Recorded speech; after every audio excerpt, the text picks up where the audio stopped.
Phoenix is Transcending. Hi, I'm Nick. And I'm Mike. And we are here to talk about some worrisome things. The individual. That's what the title of this one is going to be called. I believe through my recent experiences that I can, beyond a reasonable doubt, prove that there is a group effort, a plan, a cabal of people, mainly witches, I believe, behind it, that are not only trying to break down individual people, but possibly, most likely, push communism upon us without our choice, By force. By force, yeah. They're not really asking. So, while I was recovering from betrayal of my loved one, betrayal by my friends, just getting back to work during COVID, trying to make a buck and forget about all of this stuff, put it behind me. One of the first jobs I went to for a longtime customer, we're going to call her Margarita. While I was there at this job, her son in high school was having his Zoom school session. Now, I had worked at this house many times prior. I'd never heard the kids' school session before. If I did, it was just a distant little whisper from the bedroom upstairs. But this day, it was loud as can be. It was echoing through the house, and what I heard shocked me. It seemed like it was meant for me, basically. It was somebody screaming, a male voice, almost sounded like Adolf Hitler, except speaking English to the kid, all the kids. And what he was yelling was, "The individual does not have the right to decide. It should be the group that decides, not the individual. The community should decide, not the individual."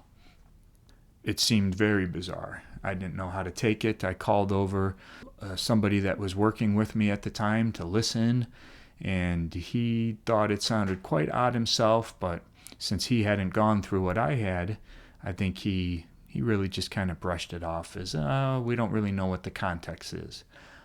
After thinking about it a long while, though, I still can't come up with the proper context as to why a teacher would be screaming at his kids with no reference to anything, because I listened for a long while, that the individual does not have the right to decide. It went right along with everything else that was going on in my life at the time. Even a neighbor of mine who I'd done some work for recently, telling me when I presented my story and I presented my distaste of the swinging lifestyle and how it seemed like it was being pushed upon me from every direction, coerced into my life. I offered my opinion, and she told me in a nasty voice that, well, when you're part of a community, you should do as the community does.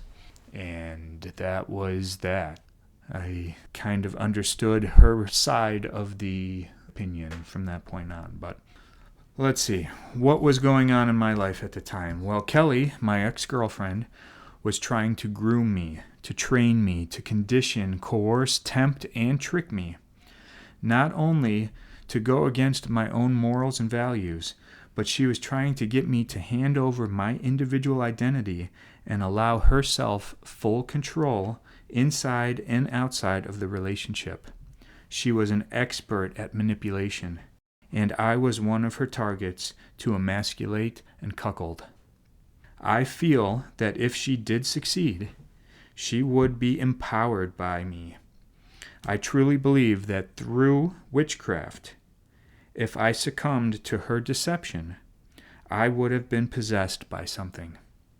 It's the only explanation for the betrayal by my lifelong friends. Not only did they riddle me of their betrayal, but ridiculed, blackmailed, and planned my death to be one of the most embarrassing obituaries. The only thing that foiled their plans was God's greatest gift, free will. We'll be putting that episode out soon. Snowfall Witch is going to be the title of that episode. Stay tuned. What does this all mean? And why am I so sure that what I experienced is what I'm explaining here? Well, the use of witchcraft is the one thing that I know for a fact to be true in all of this. Everything else that I dealt with was lies, riddles, deception, manipulation, gaslighting, Darvo, things that can only be explained as full-on psychological warfare. I've dealt with a lot of pain in my life, mostly physical pain. I do carpentry work. I've had lots of hobbies like four-wheeling and motorcycle riding, things that have inflicted injury upon my body, and I've dealt with those and I've handled them and became accustomed to pain. But before this took place, I had absolutely no clue what real pain, psychological, mental pain was all about. And that is, I believe, what witchcraft is all about. Witchcraft is a well-crafted psychological mind game that women and some men, there's warlocks, I guess, I don't know much about. I've been around quite a few witches lately, but I have not ever dealt with a warlock that I know of. But it is basically trained psychological warfare with a bit of mysticism, magic. However they do it, I believe that they are able to achieve this magic because they really do deal with demons and or ancient deities, some sort of supernatural power that most of us would never experience or know anything about. But by use of the psychological warfare and a little bit of that, and a lot of love, fake love, lies, and mirroring everything that they do, the manipulation is real. It's strong. The force that they push upon you, especially when you are completely oblivious, when you have no clue what's going on, it's really something, let me tell you. And I believe that through the evil of pornography, which is something I took part in for many, many years as a man. Most men, I think, start watching pornography and get hooked in some way, shape, or form. Mine was never a bad case of it, but I still spent time viewing and looking at things. And as you look at things, other things pop up and other things pop up, and basically you just kind of fall down the rabbit hole that is the world of pornography.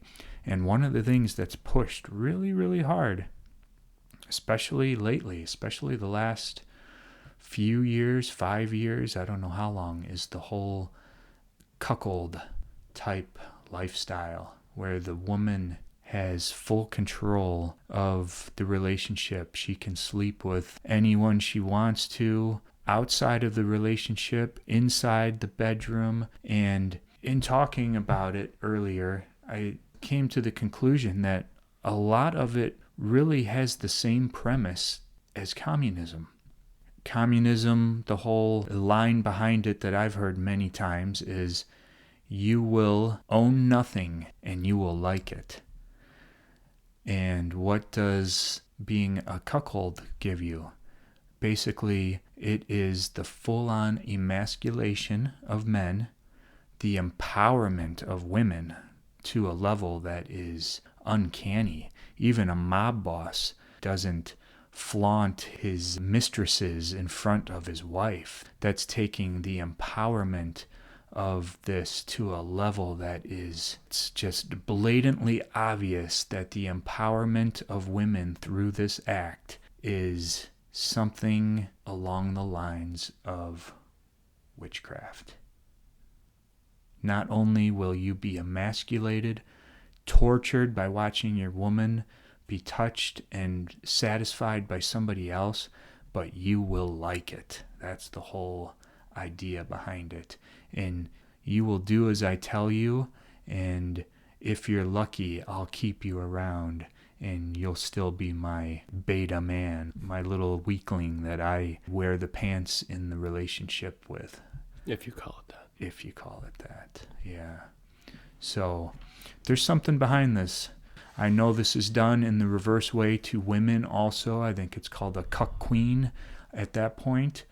I'm not sure if the same evil is working through that. I've only experienced it one way.